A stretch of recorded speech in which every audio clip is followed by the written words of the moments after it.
salaamullahi calaykum asxaabteeda qaaliga kusoo dhawaada youtube janaalkeena waa walaasheen Axmed Dayman.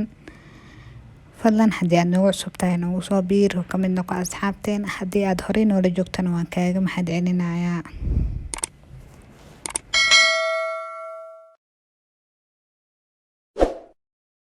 shaaxu wuxuu ka mid yahay waxyaabaha ay hooyada energy ka helayso xilliga foosha.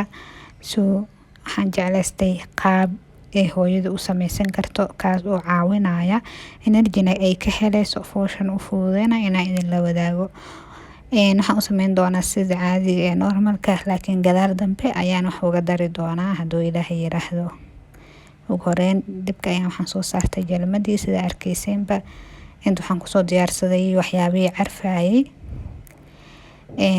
sida joyska oo aad ujeedaan oo qolofka aan ka bixiyay, sidoo kale heel, dhagayare, qolfe.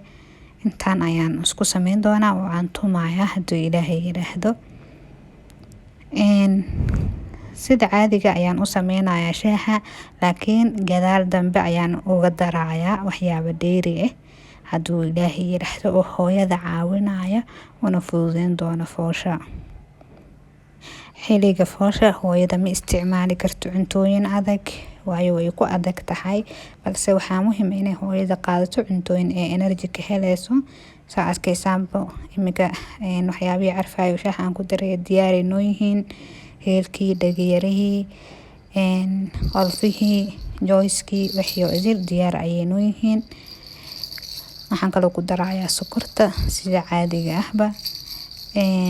waxaan sugayaa inta uu soo karaayo hadduu Allah yiraahdo.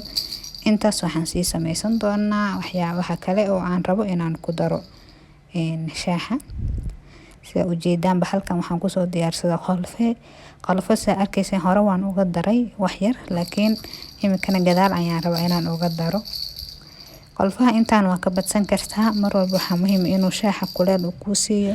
muhiimadeena dhan aan u sameynayna shaaxa waa qolfahan, sababtoo ah shaaxa sidiisa kale sida normalka ah ee caadiga ayaan usoo kariyay, sokorta ayaa ku daray, waxyaabihii carcarfayay.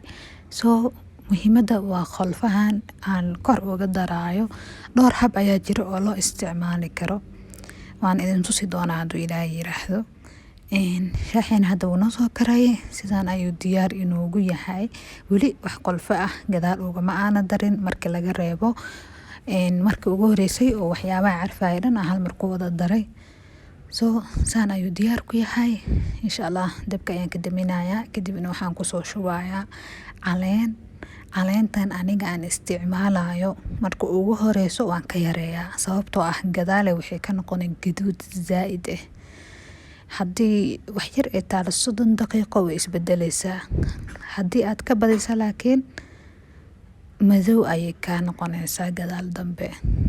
marka hore waan ka yareeyaa. qaab kala duwan loo isticmaali karaa. qaabka ugu horeeyo oo aad qolfaha u isticmaali karto waxay tahay in darmuuska qaybtiisa hoose saan hadda aniga ugu shubayo inaad ku shubtid intaad shaaxa ku darin, in aad darmuuska qolfihii aad ku shubtid. markasta uu ku huuro darmuuska wuxuu sii noqonaa kuleel, sidoo kale caraf zaa'id ah inuu ku siinaa shaaxaaga. darmuuska markaas ay hooyada isbitaalka u qaadanaysa ama shaaxa ay isbitaalka ku isticmaalayso inay ku darsato. sidoo kale waxaad u isticmaali kartaa in bakeeriga markaas cabayso aad qolfihii oo aad tuntay ama aad shiiday kii kuu fududbo aad kor uga darsato, ayadana waa sameyn kartaa. sidoo kale shaaxa ha iskaga darin wax oo caano ah, waayo caanaha macaan ayay siinayaan. cadeyskana uma fiicno hooyada oo lalabo inay ku keento ayaa laga yaabaa.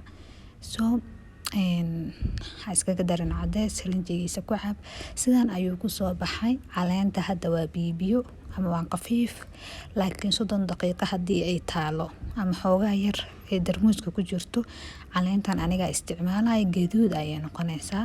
adiga laakiin qiyaasta aad rabto ayaad ku darsan kartaa. qolfaheen sidaan ayuu kusoo baxay. maasha Allah, caraftana lagama sheekeyn karo. shaaxa aad isticmaalaysid xilliga foosha cadeys ha ka dhigin, sidoo kale qolfaha ku badso, wuxuu kaa caawinayaa foosha inay kuu fududaato. qolfahan hadda ujeedaan ee kor saaran wuu degayaa, hoos ayuu fadhiisanayaa. Soo qolfihii oo kuleelkiisii ayaa isticmaalaysaa, wuuna kaa degay oo hoos ayuu kaa fadhiistay.